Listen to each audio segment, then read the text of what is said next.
Okay, we are at the top of the hour for our February Healthy Communities webinar. Thank you everyone for joining. We have a full agenda today to cover a couple of interesting topics. First, we're going to learn about our Strong Minds discipline and some ways that healthy communities can connect into that.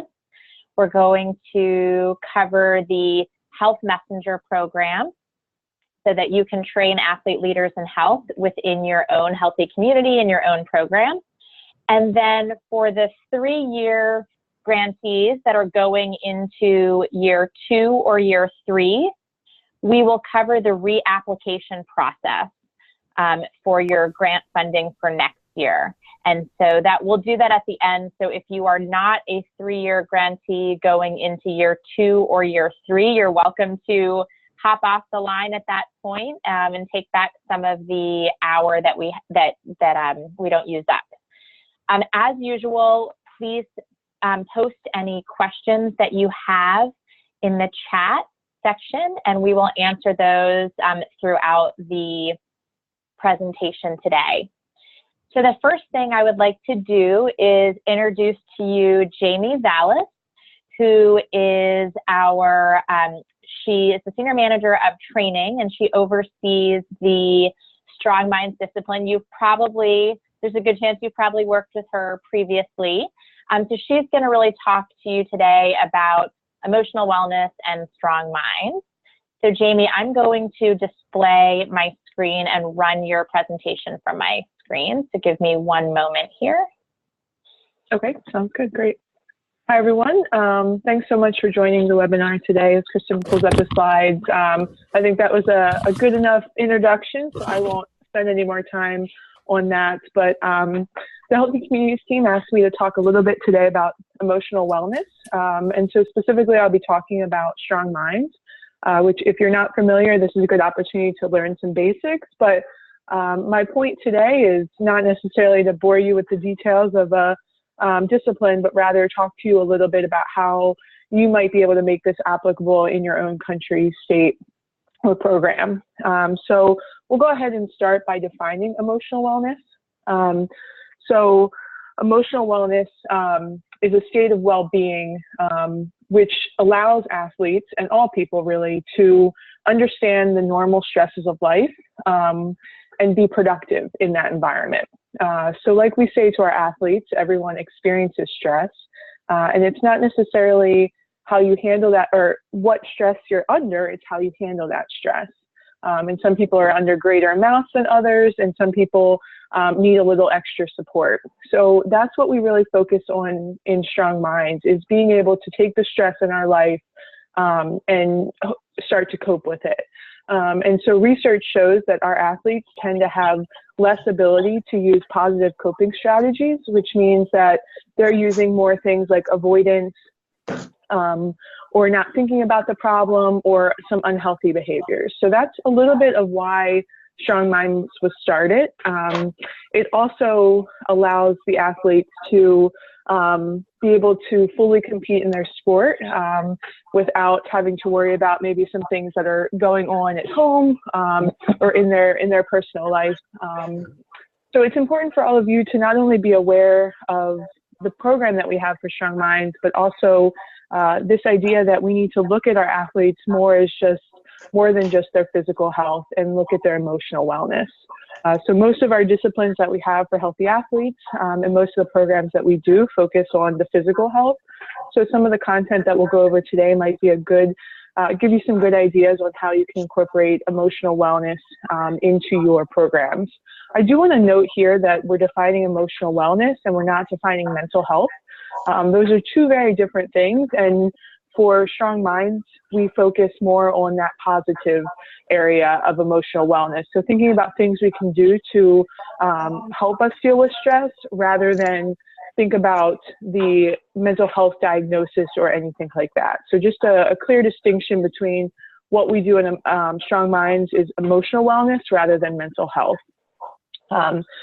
So basically, all of your athletes show signs of stress, and all of the people that you're working with probably on a daily basis show different signs of stress. And so there's two easy ways for us to quantify them. We have our emotional signs as well as our physical signs.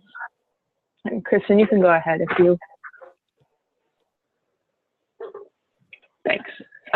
So our emotional signs here on the left and our physical signs on the right, I'm sure that most of you know what these are, but just noting here that signs of stress can be different for every single person.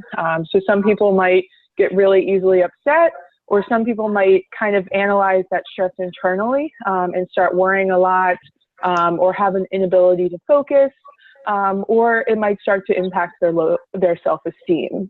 On the other side of things, physical signs of stress sometimes are a little bit easier to identify because they might cause pain, they might cause trouble sleeping, or upset stomach. So really everyone that experiences stress will experience both emotional and physical, but depending on the person, it depends on how exactly that is measured.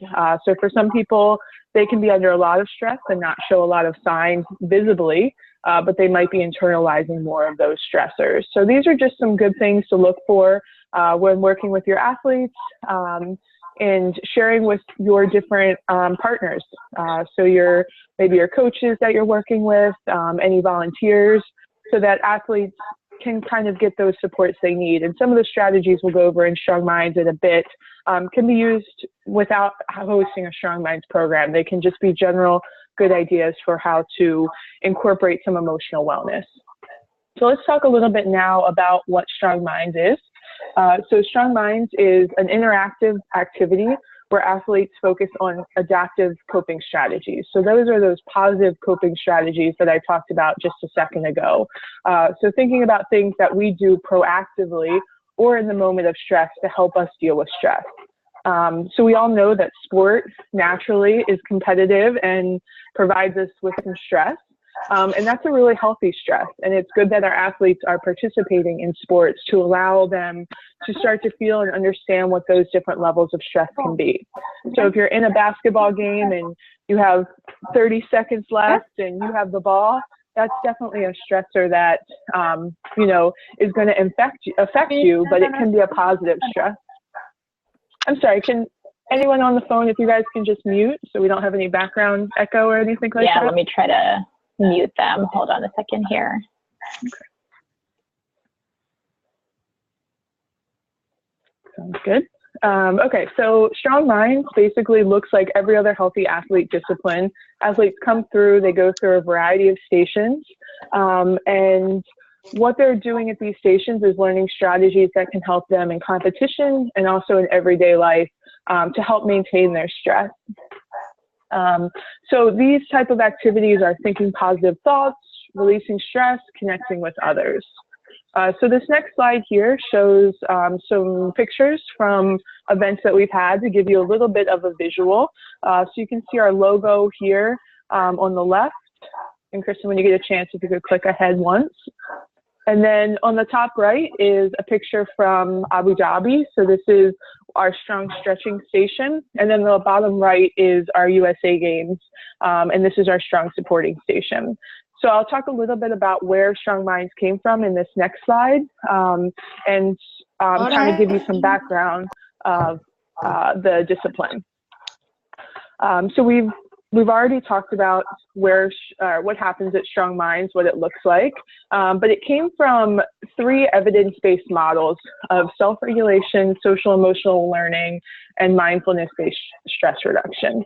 So I say that to kind of give anyone on the phone that wants that background some information about that this program is evidence-based, and also the fact that that's why it's a standardized protocol. Just like in Special Smiles or Fun Fitness, you have a standardized protocol, and it's the same for Strong Minds. So since 2014, a team has been working on developing this discipline, and it's had about 10 revisions, and in many, it has been tested in almost every single region. So right now, we are slowly growing up our clinical director numbers, and I'll talk to you in a little bit about what that looks like and how you can get people trained in your country or program for Strong Minds. So this next slide, I'll talk a little bit more about what the actual stations are for Strong Minds. Athletes come in, we're asking them a few questions, and then they go to station 1, which is stress in you. Here we talk about stress, just as I kind of did in the beginning. Everyone experiences stress, and that it's just about how we deal with or handle that stress. And at this station, we give them a stress ball. So a stress ball is a really cheap tool that we can effectively have our athletes use to practice stress reduction. And so what I want to mention here is that giving a stress ball to an athlete is great, but making sure they learn how to use it properly is the best practice. So we practice this in Strong Minds, using a stress ball correctly. And what I would say, if you are interested in maybe getting a donation of stress balls for some athletes, to think about really taking time to work with the athletes on holding that stress ball and squeezing it for 3 seconds and releasing slowly for 3 seconds. And so this is a great practice that you can have athletes as they're waiting for a healthy athlete screening, or if they're waiting for a presentation, or traveling somewhere, that they can use a stress ball to help them relax. Station 2 is strong messaging. And so this is where we talk about how music, imagery, and words can help us to feel more positive. So we really focus here on positive messages to ourselves. So athletes leave by writing a positive message, positive word, or potentially drawing a positive picture. So again, this is an easy one for you to have active in your program. I know a couple delegations in preparation for World Games are making luggage tags or things like that that have a positive message. When you think about the stresses that our athletes that are going to World Games are experiencing, they're much higher than probably our average athlete, because they're going to be away from home for 3 weeks. They're on an airplane for many hours. They're not with their family or friends potentially. So that's a good group of people to think about some of these strategies for, especially as they're leaving in the next couple weeks. But really, athletes in general can really benefit from thinking about a positive message they may say. It's also important for our coaches and our family members to know positive message that they can add to their coaching or to their daily conversations to help empower our athletes. Station 3 is our strong breathing. So this is just basic deep breathing. And so we use a pinwheel here as a visual representation, but really you don't need that pinwheel. So having athletes practice that slow, deep breathing can be really great for their mental and their physical health. Station 4 is strong stretching. Here we focus more on stretches for relaxation rather than for fitness, but obviously they have that effect as well. So thinking about maybe bringing in a yoga instructor or meditation experts somehow into your program can really be a benefit to our athletes and also families. Station 5 is strong supporting. So this is how do we support ourselves, and who are we also supporting? So who is supporting us? Our teammates, our family, our friends, and then are we supporting those same people, and what does that look like? Research shows that giving support to other people has a really positive effect on your mental health. And then the last station of Strong Minds, athletes pick one or more of these stations and make a plan for moving forward about how they're going to integrate that into their life. So one of my most popular examples to give is one of the athletes that came through was going to take a stress ball to the doctor's office and use it sitting in the waiting room because that's a point of stress for that athlete. So I talked through these different stations, giving you ideas of what Strong Minds looks like, but also practical ways on how you might be able to use these with your team, program, region. So I would encourage you to think about how you can start incorporating small elements of Strong Minds if you're not able to have the full discipline yet. And that's definitely possible by doing some deep breathing activities or making sure that athletes know and understand who's around them supporting them and how they can support others. So this next slide I'll go through pretty quickly is just a quick overview of why I'm talking about this, why it's important. So on the left-hand side are just some statistics based on some of the conversation I've already talked about. And the first one saying that 12% of our athletes have no coping strategies, so they don't know how to cope with stress. and 62% use avoidance strategies. So if you look at those numbers, 74% of our athletes are using unhealthy or no strategies at all to deal with stress. So that means that only that remainder amount is using active strategies. And our goal with Strong Minds is to start to change that, to have more athletes incorporate active, positive strategies.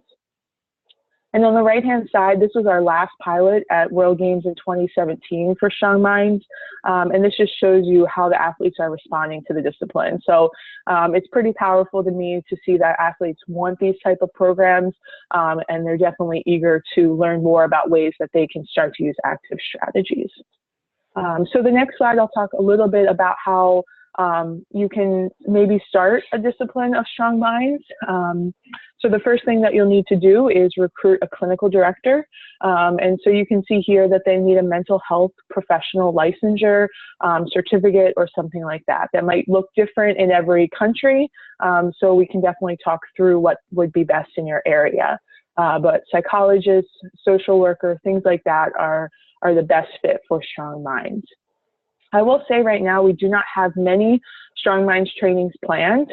So if you are interested in bringing on the discipline, I would recommend talking to your regional health manager about it.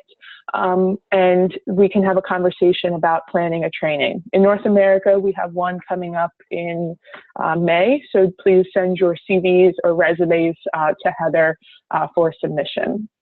I will say here that I kind of started this presentation by saying mental health and Strong Minds are different. The reason that we need a mental health professional in the room as a clinical director is just in case something comes up with an athlete, they disclose something of a mental health nature. From time to time that happens in any discipline, but that's why we need someone with that background to be able to be there and support that situation. In terms of volunteers, we really take anyone that is interested, but we have found that some of these professions really are strong. So occupational therapy, maybe if that's a area that you have in your program, nurse practitioners, physician's assistants, speech pathologists, yoga instructors, mindfulness experts, meditation experts. But really, again, we accept volunteers of really any background as long as they're interested. There's pretty explicit instructions and scripts and things like that for the volunteers. So moving on to the last slide before I turn it over for questions. I want to talk a little bit about the way forward. So I've talked about Strong Minds as a discipline, so a healthy athlete discipline, one of the 8. But the way that I like to frame it is that Strong Minds goes beyond that. We are not going to make, everlasting impressions from a 30-minute, station activity at a sporting event. Instead, this needs to kind of be infused into every single area. So this slide here talks about the way forward, the vision for Strong Minds. Where are we going next with it? So we definitely want to think about schools. How are we incorporating some Strong Minds and those messages into schools? Athlete leadership. We've started to infuse emotional wellness into the athlete leadership program. So this gives athletes an understanding of how they might be able to recognize stress in their friends or family members even. Coaches resources. This is something that is almost ready to launch, but we have a quick 1-2 pager that coaches can take to think about how they can use deep breathing or using a stress ball or strong messaging into their practices or game preparation. We're revising the protocol right now for young athletes, so we'll have a protocol that is relevant for ages 2 to 7. And then also, we've seen a lot of need for caregiver support. So how can some of these strategies be used for caregivers? Because they are definitely under a lot of stress. So we aren't here yet where this slide is talking about, but this is kind of the vision. And I bring this up now because there might be a local connection in your program region that could help us to kind of pilot something or start to use some of these strategies in a school because of a connection that you've built. So definitely if you have any ideas about that or suggestions, please feel free to send me an email or connect with your regional health manager, and we can have a conversation about it. Again, we're in this growth of Strong Minds, which is super exciting, bringing in new clinical directors, but also seeing how this program can go beyond just a healthy athlete discipline. And that's really where we're going to see success, is if athletes are hearing these messages over and over again, that they're supported, that they can do things to help them to relax, that they can practice deep breathing, and it can affect their physical and mental health. So again, that's just a little bit of a snapshot about where we're going, and also the Strong Minds discipline as a whole. I encourage you definitely to reach out to me if you have questions or ideas on how you can infuse some of these little tiny techniques into what you're already doing in your region or program. So I will turn it over for questions then. I see that some came up, but I don't know if they're great. Thanks, Jamie. Yep, let me open up the chat here.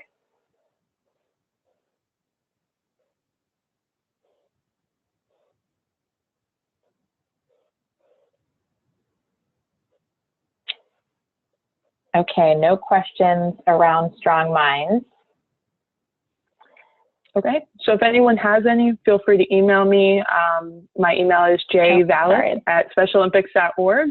And yeah, it's on the bottom of that screen. And also the resources page at the bottom has a lot of tools that you can use locally. So feel free to check that out if you have any questions about it. Great. Thank you so much, Jamie. This has been a topic that many of our healthy community grantees have focused on or have indicated as a need in their program. So it's really helpful to have this presentation today. Great. Thanks for having me on. Great. Thank you, Jamie. Okay. Let me...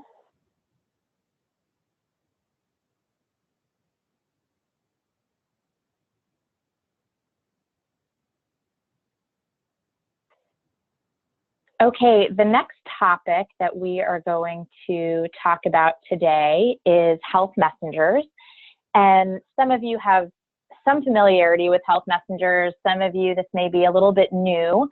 So I really want to just walk through what health messengers are and share with you the resources that exist and tell you how you can train health messengers in your program.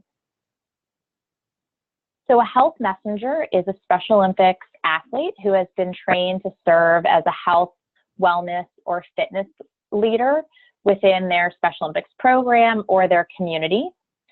Health messengers are promoting Special Olympics health and the need for inclusive health for people with intellectual disabilities.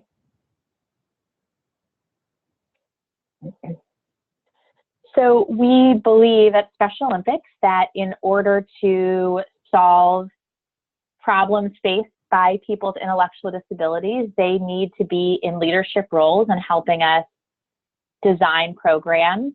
And so in order to create more effective health programs, improve the health system, and having community engagement, our athletes and people with intellectual disabilities must be in these leadership roles.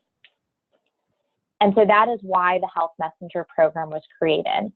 There are 3 areas in which the health messengers are supporting. So 1, they are doing leadership and advocacy. And so they could be working with partners that you have, external organizations, ministries of health, the government, advocating to make policies and services and programming inclusive for people with intellectual disabilities. They're working in their communities. Our health messengers are leading their family members, people at their school, people in their communities to lead healthier lives. And empowerment, our health messengers are serving as peer leaders and role models on their Special Olympics teams, in their Special Olympics program, and in their communities.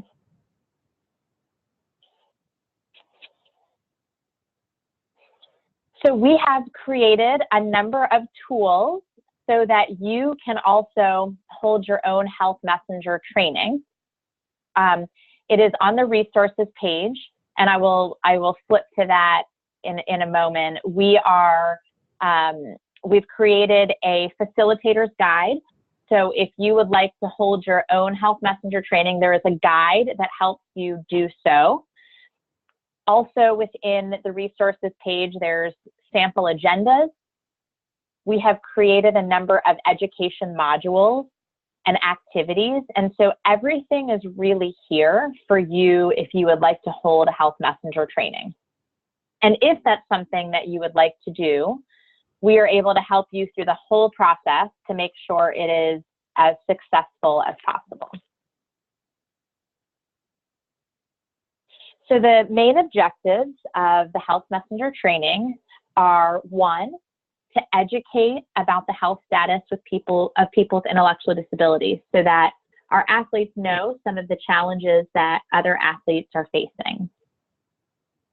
Two, to develop skills to build positive health behaviors and to be a role model in living a healthy lifestyle. Three, to teach skills that can be used to help others become healthier. So some of the activities that we have developed are things that the athletes can take away and teach other people how to live healthier lifestyles. Three, to empower our health messengers to advocate for the health of people with ID. So we have created a module that teaches about advocacy and how you talk to somebody about the health needs of people with intellectual disabilities. 5 is to create an individual action plan. This is really important that when an athlete is trained as a health messenger, that they have a plan for when they leave that training to activate as a health messenger. And so that what they've learned doesn't just stay at the training, that is then taken away, and they can bring that back to their community, to their basketball team, to the Special Olympics program.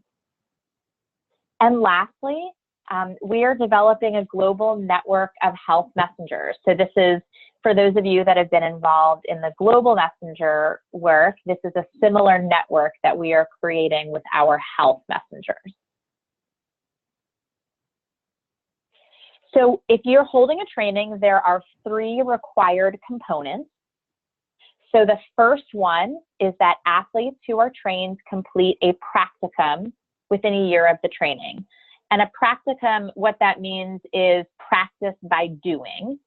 And so we have created a guide that explains this and gives athletes some options of what they can do. But they will basically say, when I'm done with my training, I will commit to doing some sort of activity. So examples are, I will commit to teaching Fit 5 at my basketball practices. I will commit to give 3 presentations to partners that the Special Olympics program is working with around health. I will lead a cooking class for other Special Olympics athletes. These can be as creative as the athlete would like. We have a document that is on the resources page that has lots of ideas and examples.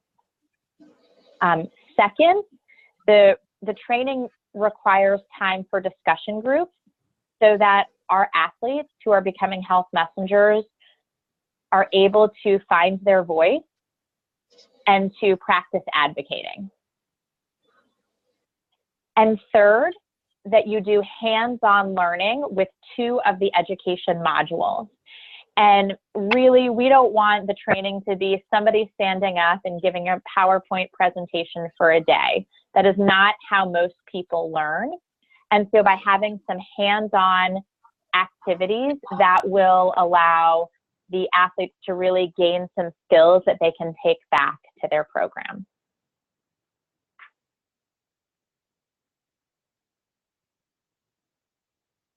So with our leaders, our athlete leaders, our health messengers, one thing that we believe strongly is that every leader has different gifts, talents, experiences, and passions. And so with the training, we really want you to talk to your athletes to figure out what are they passionate about? What leadership skills do they have? Where can they best be a health messenger?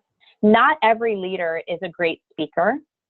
And so there are lots of different ways that a person can be a leader. Some of our health messengers may be really good at motivating one-on-one other athletes to lead healthier lifestyles. That's a great way to be a leader. Others may be really gifted in fitness and are able to motivate people in a fitness class.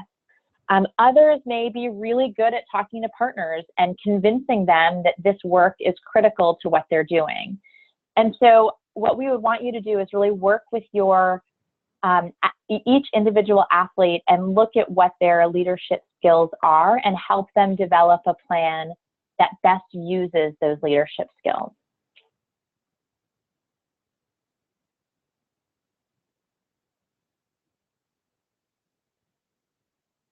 So here's a few examples of roles that a health messenger can take on. They can be a spokesperson. They can be a healthy athletes coordinator. They can serve in a different leadership capacity within your healthy athletes work. They can lead healthy habits. They can be a health and fitness leader. They can be a peer role model. So these are just some examples of the different roles that health messengers can take on. And some of the health messengers may take on more than one of these roles, and that's great. But these are just some ideas of how they can lead within your program.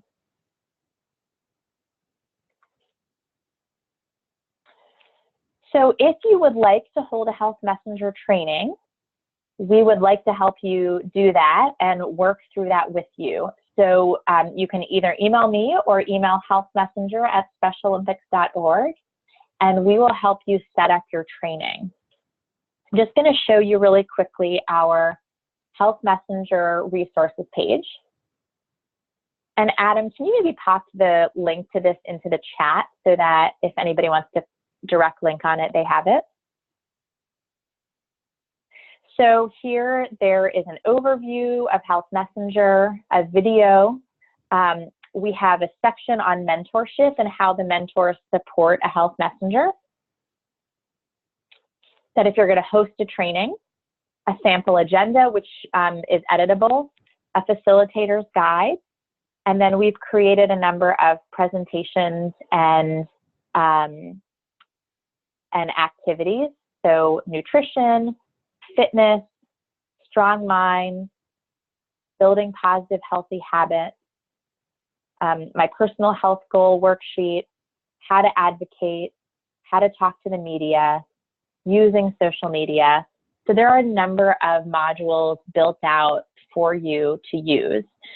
You're welcome to modify any of these.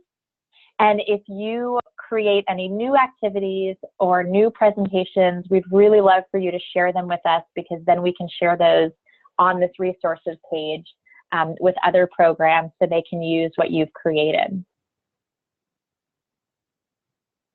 So again, all the resources are here. If you do want to hold a health messenger training, we want to help you do that and be successful. Okay, let me look and see if we have any questions that have come in on this.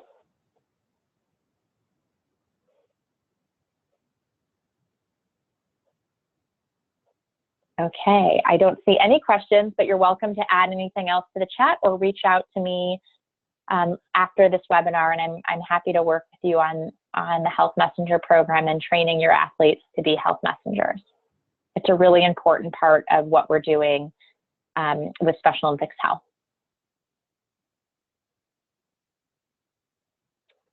Okay, great. Well, then we have one last presentation.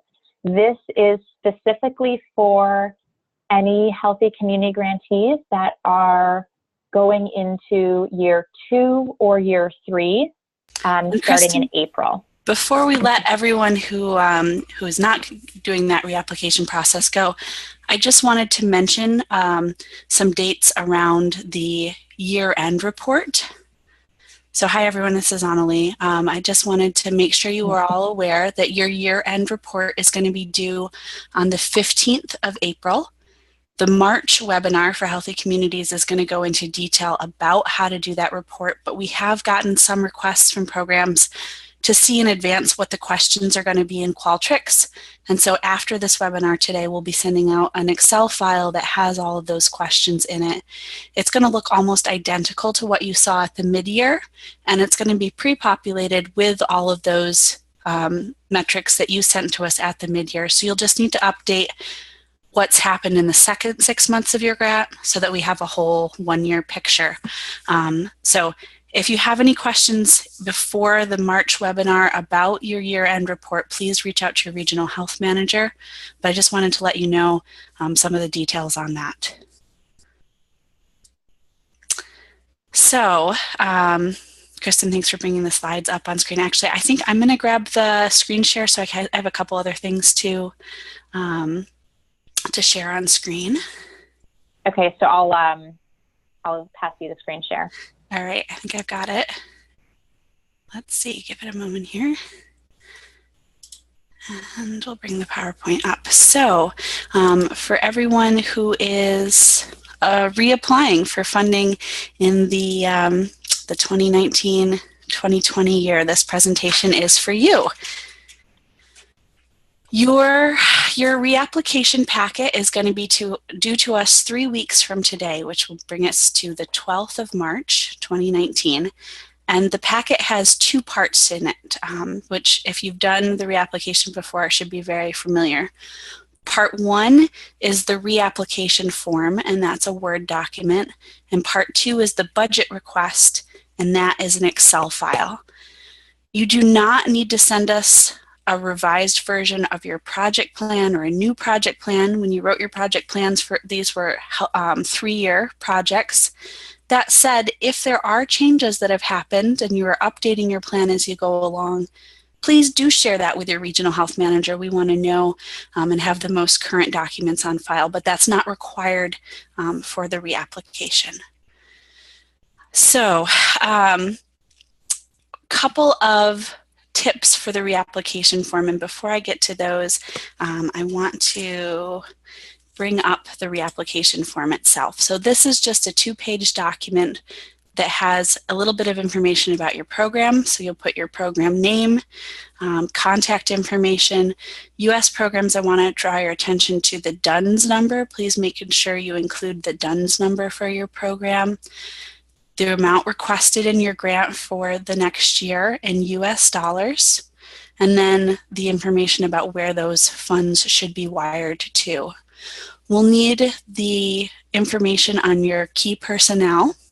First name, last name is required. Date of birth is strongly recommended. It really helps speed up the review process that we have to do to clear the funds going out the door. If you're uncomfortable sharing dates of birth, please reach out to a regional health manager and let them know.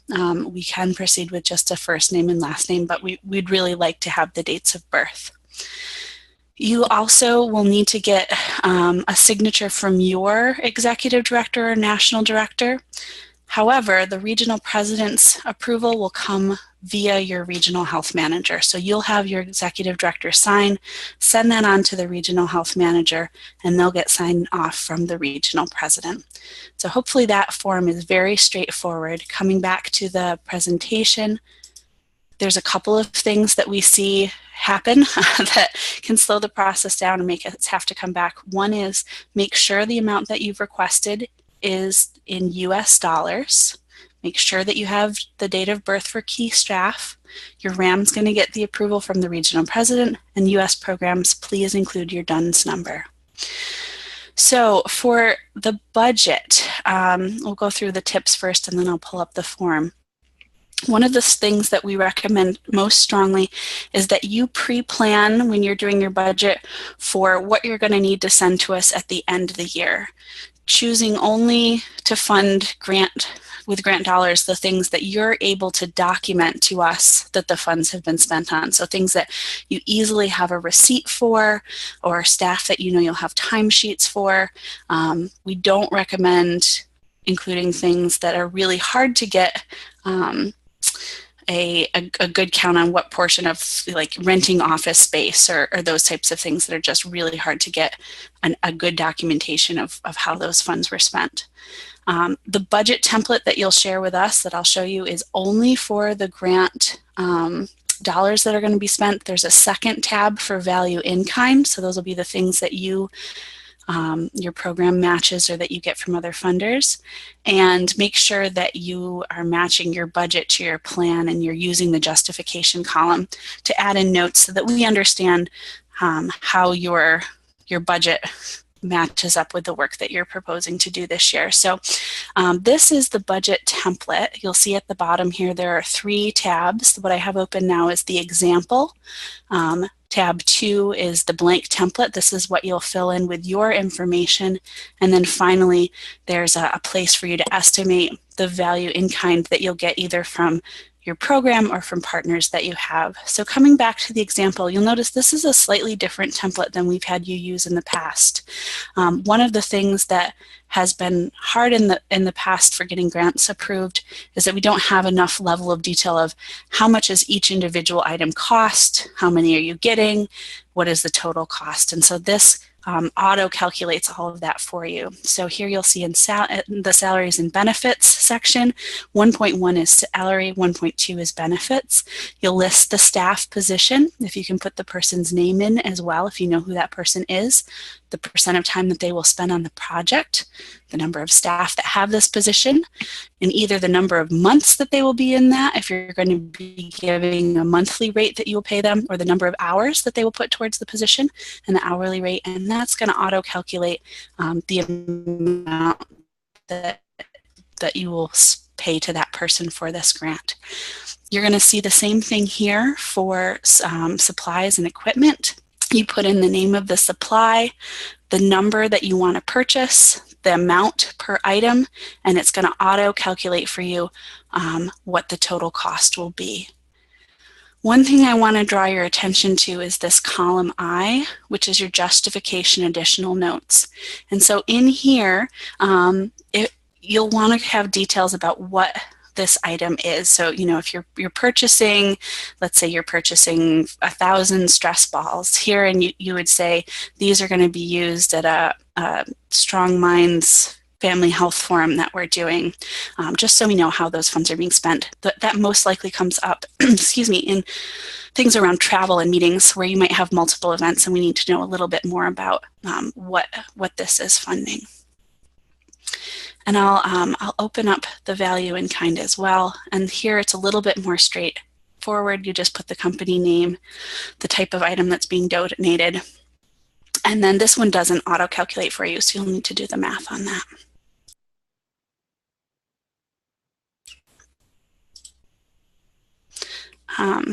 Coming back to our presentation.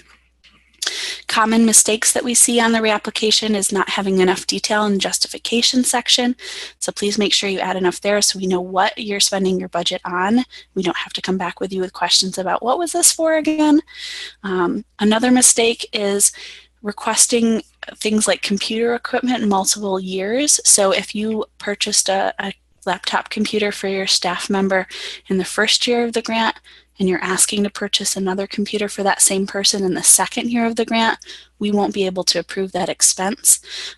Same thing with those types of things that you purchased this in year 1. Why would you need to repurchase it again in year 2? Those questions come up a lot. And then finally is including any expenses for healthy athletes that would be in the Healthy Communities grant. So if you could apply for a Healthy Athlete Capacity Grant, those items should not be included in a Healthy Communities request. So things like tents and tables and chairs and all the things you need to run a Healthy Athlete event, those need to go in the Healthy Athlete Capacity Grants. Again, this is going to be due on Tuesday, the 12th of March. If you have any questions or you need an extension, please contact your regional health manager as soon as possible. We will be getting these documents out to you later today when we share the call notes and recording with everyone. And so you'll have 3 weeks to complete and send in the application. And then this was, I jumped into it a little earlier, so we caught the people who are leaving the call early, but just to cover the end of year report, the due dates and what will be happening with that. I see we have a couple of questions that have come in, so I'm gonna, well, can I open that box? Let's see, Kristin, are you able to see if there's questions that have come in? Yes. I want to just make one clarification. Yes, for please. the tracking tool for the metrics. It'll be blank, but we can provide you a PDF of your previous report in case you don't remember what you had put in there. Thank you.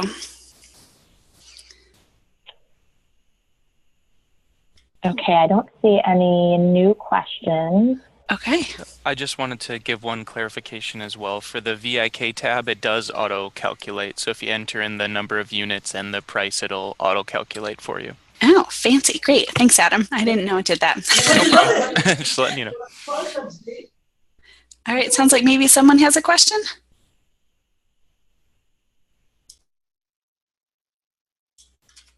No? All right. Well, we can stay on the line for a few minutes more and take any questions that come in. Kristin, I'll pass it back over you to close out today. Great. Thanks, Onolee. One question did come in on Health Messenger. So you are welcome to use your Healthy Communities budget to hold a Health Messenger training. There's currently no additional funds to do so, but you can use your Healthy Communities budget for that.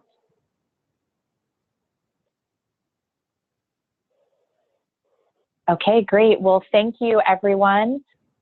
We will next month go through the reporting process for the end of the year, and we'll remain on the line for another few minutes in case there are other questions about the reapplication process. And have a wonderful rest of your day or afternoon or evening, and we look forward to speaking with you next month. I think I see another message.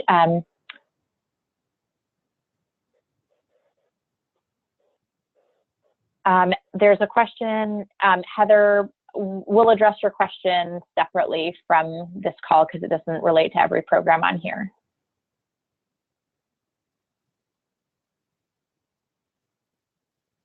Okay, great. Thank you, everyone. Have a wonderful day, and we hope that this was informative. And if you have any questions, please reach out after the webinar. Thanks so much. Looks like we had a question come in for countries with 3-year grants, which is the process. So if your program was funded starting in 2017 or 2018, the process for reapplication is to fill out those 2 documents, that reapplication Word document and the budget document, and send that to your regional health manager. If this is your 3rd year of funding, if you started your work in 2016, there is no reapplication due because you're at the end of your funding year. You just need to send us your year-end report. We'll be covering that in detail on the next webinar, and that's due